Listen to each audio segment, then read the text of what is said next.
Astro Royal, un Tokyo Revenger avec des super pouvoirs. Pas convaincu. Bonjour YouTube et bonjour chers internautes et bienvenue au Manga Café pour ma petite review sur le premier chapitre de Astro Royal, le nouveau manga de Ken Wakui, le mangaka de Tokyo Revenger. Peut-être que vous l'avez lu. Si vous l'avez lu, restez sur cette vidéo. Si vous ne l'avez pas lu, je vous invite à aller le lire parce que je vais spoiler certains éléments de l'intrigue. Donc allez le lire et revenez après, comme ça vous aurez mon avis sur ce nouveau manga qui m'a l'air, ma foi, fort prometteur. Astro Royal vient d'arriver en prépublication sur le Shonen Jump de la Shueisha. Bon, déjà, Ken Wakui qui vient de partir à la Shueisha, qui vient de changer d'éditeur, ça sent pas bon. Ça sent pas bon. J'aime pas la Shueisha, vous le savez, j'aime pas la Shueisha. Ils ont gâché énormément de bonnes séries parce que leur façon de faire est vraiment trop désuète. Vraiment en mode oui, alors si t'es pas dans le top 10, voire dans le top 5, ton manga il dégage et tu te dépêches de le finir.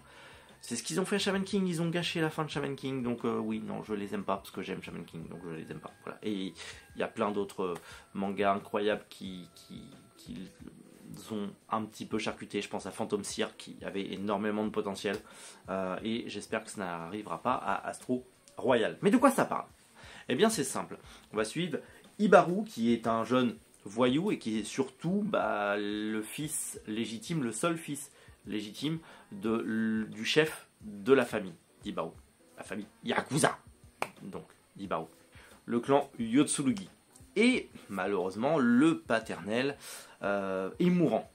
Le paternel est mourant et Ibaru étant le seul fils légitime, normalement il est censé devenir le nouveau boss, en sachant que son père est devenu un Yakuza, mais c'était surtout un petit voyou, mais un voyou protecteur, voilà.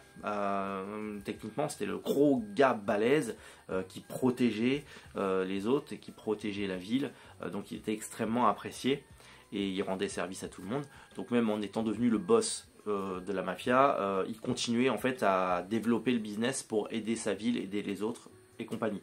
Et il aidait tellement les autres qu'il a adopté une ribambelle d'enfants, une ribambelle d'enfants qui se sont retrouvés sans parents, des orphelins, qui sont tous devenus des cadres de la famille, logique.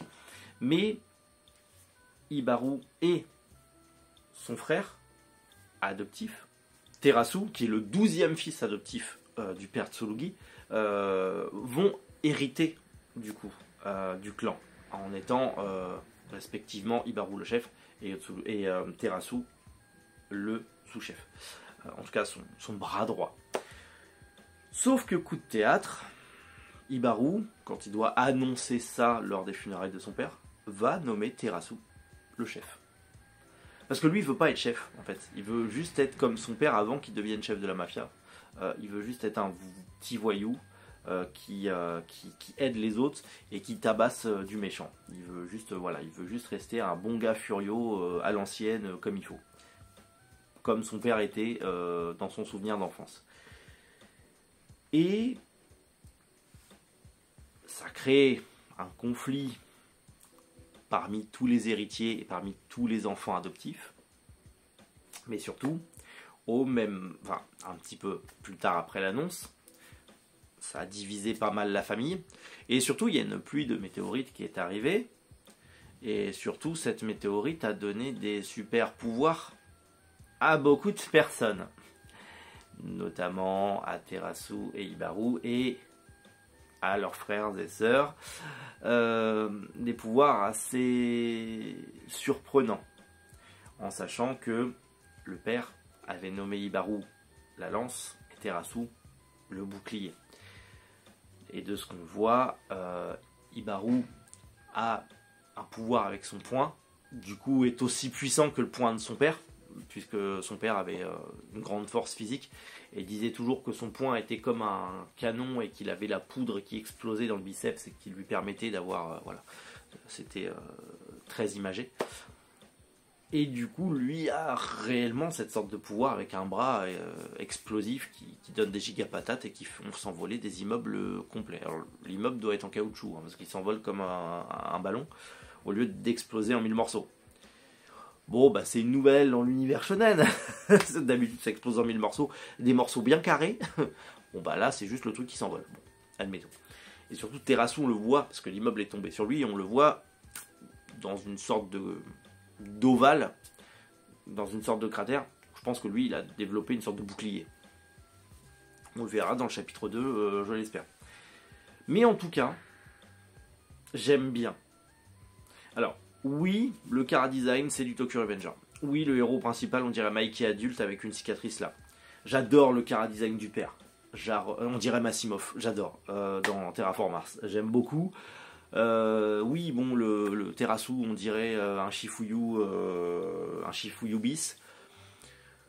Oui, d'accord. Il va sûrement refaire un duo Takemichi slash Mikey slash Shifuyu. Bon, admettons, mais j'aime bien.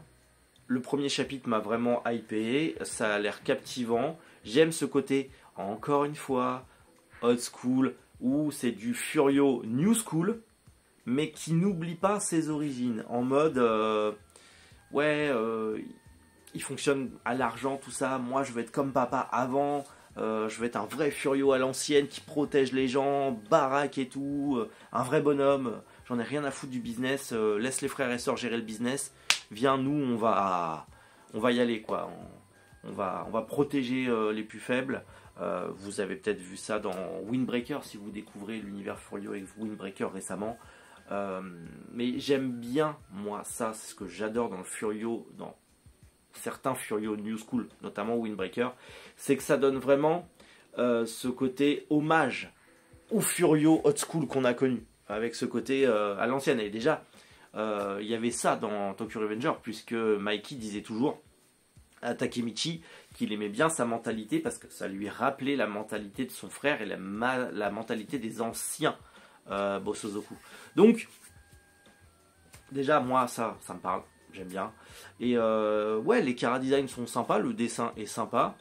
Et ce délire avec tous ces gens qui ont des pouvoirs un peu à la Jagan, je pense, des pouvoirs un petit peu à la Jagan, où ça tombe du ciel. Ils ont des pouvoirs, mais en corrélation avec leurs désirs profonds. En corrélation avec leurs désirs profonds.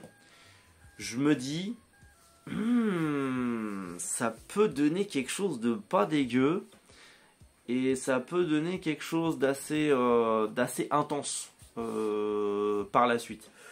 Donc, je pense qu'on est là sur un bon petit Furio. Avec ce côté paranormal qui me plaît énormément, mais encore une fois, c'est subjectif. Donc moi ça me plaît, ça plaira pas à tout le monde. Mais je pense qu'on est sur un bon petit Furio qui fera le café, qui sera cool. Ça révolutionnera sûrement rien, mais ça sera agréable comme un Windbreaker, comme un Tokyo Revenger. Ce sera la petite lecture Furio Shonen sympathique et j'ai hâte personnellement de voir la suite. Si vous aussi vous l'avez lu tout comme moi et que vous voulez donner votre avis sur Astro Royal, n'hésitez pas, l'espace commentaire est là pour ça. Et si je vous ai donné envie de le lire et que je vous ai spoilé, veuillez m'en excuser, je vous avais prévenu dès le départ. D'ici là, nous, on va s'arrêter là parce qu'il n'y a qu'un chapitre, je ne vais pas épiloguer pendant 10 ans, ça sert à rien. Donc je vous dis à la prochaine pour plein de nouvelles vidéos. D'ici là, prenez soin de vous et surtout passez une excellente journée. C'était Méric. Boujou. Les internautes.